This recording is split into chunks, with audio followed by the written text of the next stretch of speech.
పాపాలు కదా. ఇన్ని మాట్లాడతారు మీరు.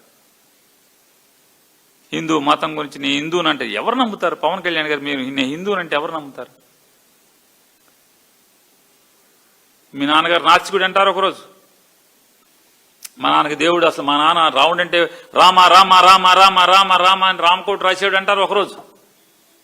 నేను బ్యాప్టిస్ట్ అంటారు ఒకరోజు.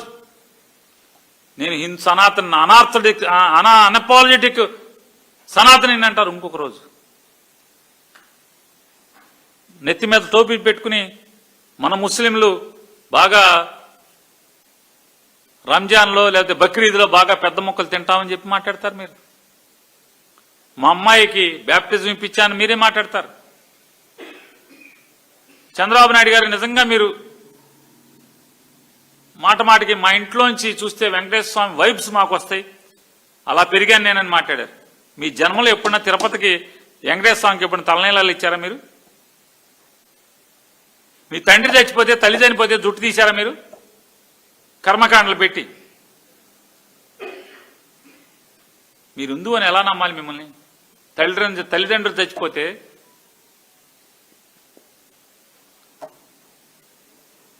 ఒక్కరోజు కూడా తిరుపతికి గుండె ఉన్నవాళ్ళు ఈ పవన్ కళ్యాణ్ గారు ఉన్నారు. ఆయన ఎప్పుడు గుండు కొట్టించుకోలేదు, కానీ తిరుపతిలో పాపం బంగారు లాంటి తల్లి ఆవిడని తీసుకొచ్చి గుండు కొట్టించేశాడు రాజకీయం కోసం.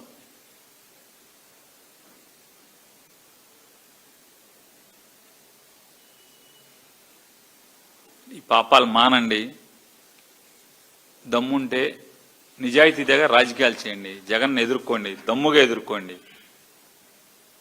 రాజకీయాలతో ఎదుర్కోండి. జగన్ చేసిన తప్పులుంటే వాటిని బయట పెట్టి ఎదుర్కోండి. ఈ పచ్చి పాపానికి ఒకటి కడుతున్నారు మీరు.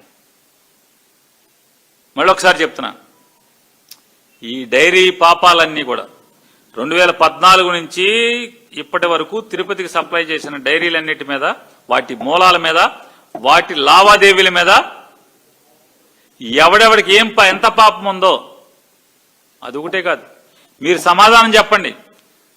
సంప్రోక్షణ చేయండి. చేయరా?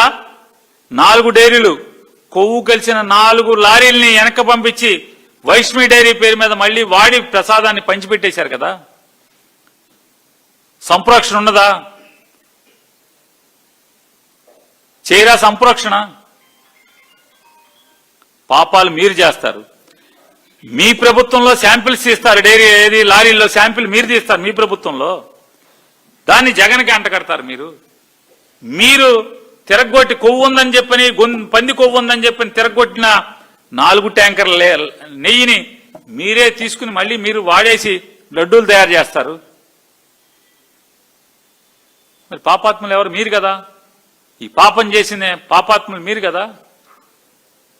కాబట్టి ఇక్కడతో ఈ పాపాలను ఆపండి. మీ డైరీకి ఉన్నటువంటి ఈ లింకులన్నీ మొత్తం భారతదేశంలో ఇప్పుడు ఆగ్రాలో ఇన్కమ్ ట్యాక్స్ రైడ్లు చేశారు. ఆ రైడ్లలో దొరికినటువంటి మొత్తం ఎవడు కూడా నెయ్యి కాదు వీళ్ళు సప్లై చేసేది, మొత్తం కల్తీ నెయ్యే అమ్ముతున్నారు అని ఇన్కమ్ ట్యాక్స్ డిపార్ట్మెంట్ ఫైండింగ్స్ లో ఉన్నాయని చెప్పి పేపర్లు రాస్తున్నాయి, ఘోషిస్తున్నాయి. ఆ డైరీలన్నిటితో మీకు లింక్ ఉంది. ఉందా లేదా? మీ పాపాలను ఎప్పుడు కడుక్కుంటారు? వాళ్ళు ఎవరో చచ్చిపోతే విమానంలో దాని వెనకాల మీరున్నారంటున్నారు. ఎవడో డైరీకి అప్పిస్తే దాని వెనకాల మీరున్నారన్నారు. నాకు అర్థం కానిది ఒకటే, భారతదేశంలో ఉన్నటువంటి తప్పుడు డైరీ ఓనర్లందరికీ కూడా కోట్లు పెట్టి డైరీలు పెడతారు, కోట్లు పెట్టి డైరీ వ్యాపారం చేస్తారు. అందరికీ హెరిటేజ్ లో వాటాల మీద మక్కువ ఎందుకు? హెరిటేజ్ లో షేర్లు కొనుక్కుందామని ఎందుకు మక్కువ? అందరికీ హెరిటేజ్ లో వాటాలు ఎందుకు ఉంటున్నాయి? కారణం ఏంటి? లోగుట్టు పెరుమాళ్ళ గారి కానీ ఎవడు చెప్తాడు ఈ లోగుట్టుని? వాళ్ళు డైరీలు ఉంటాయి, వాళ్ళకి 100 కోట్ల రూపాయలు పెట్టుబడులు ఉంటాయి, 100 కోట్లు పెట్టి వ్యాపారాలు చేస్తారు, లావాదేవీలు చేస్తారు. వాళ్ళందరికీ హెరిటేజ్ లో ఎందుకు వాటాలు ఉంటున్నాయి? ఎవడు చెప్తాడు? మన చుట్టూ వాళ్లే ఎందుకుంటారు? కాబట్టి ఈ పాపాలని వదిలిపెట్టి దమ్ముగా రాజకీయంగా జగన్మోహన్ రెడ్డి గారిని మీ చేతనైతే చావుంటే ఎదుర్కోమని చెప్పని సవాల్ చేస్తున్న చంద్రబాబు నాయుడికి, పవన్ కళ్యాణ్కి.